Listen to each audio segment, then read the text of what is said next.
দাজ্জাল কি আসলে? সে তো একটা ব্যক্তি হবে, কিন্তু দেখেন ওর সিস্টেম কিন্তু অলরেডি ডেভেলপ করে ফেলছে।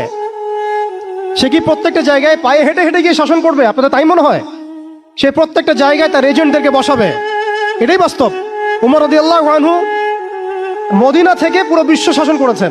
তিনি কি প্রত্যেকটা জায়গায় পায়ে হেঁটে হেঁটে গিয়েছেন? এটা কি পসিবল? ইসলামের প্রতিনিধি ছিল, সাহাবায়ে কেরাম বিভিন্ন জায়গায় ছিলেন তার পক্ষ থেকে। মাসিহুদ দাজ্জাল অনেকটা সেম কাজ করতে পারে। দেখুন, খেয়াল করে সে তার অনুসারীদেরকে সব জায়গায় বসিয়ে দিয়েছে, সবাই তার ভাষায় কথা বলছে। বিবিসি, CNN তারা যে ভাষাগুলো চয়ন করে সেই ভাষায় আমাদের রিপোর্ট করা হয়।